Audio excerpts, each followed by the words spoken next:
I think I am in overload from Hillary Clinton and her press conferences lately. I mean, in the last 2 days, I've watched two press conferences from Hillary Clinton. One with President Obama last night. We'll get that. And then today, she decided to do one in Atlantic City. Scotty Hughes, RedAlerts.com. And yes, I am broadcasting from my laundry room because Hillary Clinton has inspired me to start doing press conferences and doing these things in front of things I'm failed at or things that I'm not good at. And I have a confession. I stink at laundry. So therefore, I'm going to do today's video in honor of Hillary Clinton and dedication to her in front of my laundry machines because I, like her, want to stand in front of things that don't work. And I and laundry don't work. Now, how funny is this? What do you think out there in Facebook land? How can Donald Trump repay this favor? Now, granted, in Atlantic City, the 4 of the 5 business bankruptcies that Mr. Trump has declared involve casinos. And I think even today, another casino went bankrupt in Atlantic City. And it's not because of Mr. Trump's business skills. The man has done more than 500 businesses he has started, and only 4 have gone bankrupt. And 4 of them are in Atlantic City. Could it be the hostile environment that exists within Atlantic City? Could it be the union thugs that have absolutely strangled all sorts of small business in communities around the United States, but definitely in a town like Atlantic City? Well, I want Mr. Trump to repay the favor to Hillary Clinton. Where do you think he should do his next press conference? And what skeleton from her closet, what failure of Hillary Clinton could he stand in front of and say, look behind me, this is what you get with Hillary Clinton? There's so many options. The White House, fantastic right there. Let's look at, Benghazi. Maybe we do a backdrop from the latest movie that came out. Was it 13 Hours? Hey, she does. I agree. So one of the people out there just said she needs to wear a blue dress. Yeah, maybe a cemetery where our Ambassador Stevens is buried. I mean, the list goes on. What about servers? How about a collection of servers? The list goes on and on.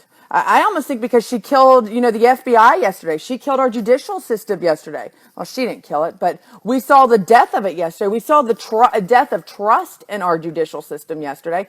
Maybe she needs to stand in front of the Supreme Court.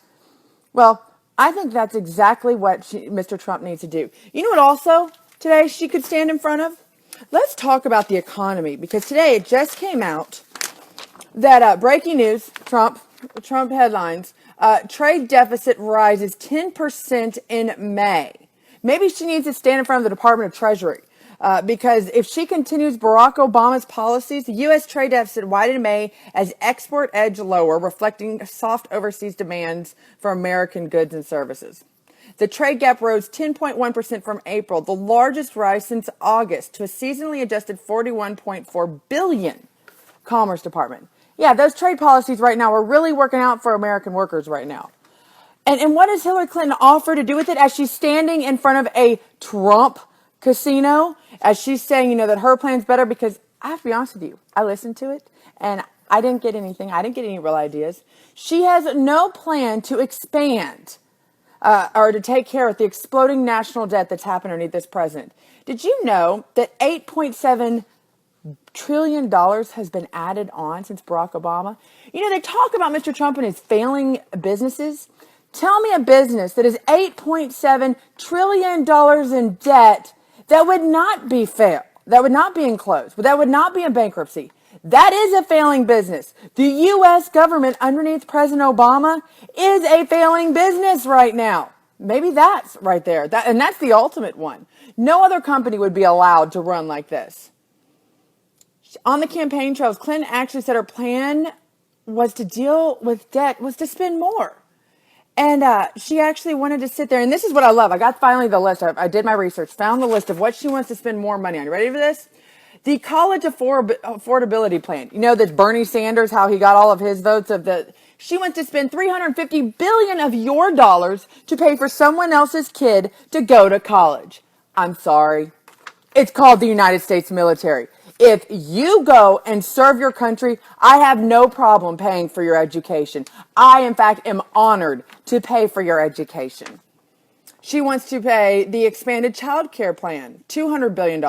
Listen, child care is expensive, but really, is this something that we need to put on the federal government? This is something that our households deal with. Why does the federal government have to get in there? Because we all know once the federal government starts paying for things, then they start able to police them. You want to know how we got Common Core in our schools? It's because of things like the early childhood education plan. She wants to put $75 billion in it.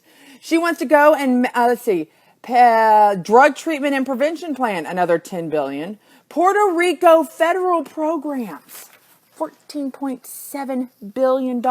Listen, there is a whole list of plans she wants to expand, and yet, where does she want to cut? I'm sorry, when I'm $19 trillion in debt and I'm sitting here having to do laundry, I don't go to get a dry cleaner. I don't go max out my credit cards buying new underwear and new socks. No, I button down the hatches and I do laundry. I wash it. That's what we need in Washington, D.C. That's what we need in our politicians right now. These guys, instead of sitting here and doing their own dirty laundry, they just want to go buy more. Do you know if my children acted like our politicians do right now? Do you know what I would do with them? If my children said, you know what, Mom, I don't have any laundry because I threw it all away. I don't think my children would probably be allowed to see the light of day until their 18th birthday. So Hillary Clinton's going to continue. Like I said, I want to know where exactly you think Mr. Trump needs to do his next press conference to pay back the favor. And you out there with a sense of humor like I have, where would you do your press conference? You know, like I said, mine's in front of the Washington dryer machine. In fact, I think in there's a pin and some white towels, but we're not going to talk about that right now. Where do you think, maybe you're better at laundry than I am, but I think ultimately, I think Donald Trump right now needs to repay this favor. There's nothing I would love to see more than him to stand up. And they made fun of him. Even Republicans made fun of him last week for standing in front of a wall of what they called trash of workers, United States Steel. They made fun of him for doing that. I think that was 10 times better because that showed the American worker than what Hillary Clinton did today. I thought it was a disgrace what she did in Atlantic City. And the only reason why businesses like that and cities like that are literally being strangled to death is because of government regulations and the control these unions have over workers that put businesses out of order. That's not what we need in America. But hey, guess what? No worries about that because tomorrow, Hillary Clinton, and more importantly, majority of her staff, and now we've got FBI Comey, he gets to go back and answer for why he didn't charge her. It's going to be a great day tomorrow. You folks have a wonderful Wednesday. Oh my goodness, it's been a long week. See what happens when I get into the laundry room? Yeah, I kind of go insane. Scotty Hughes, RideOutAlerts.com. Talk to you guys later.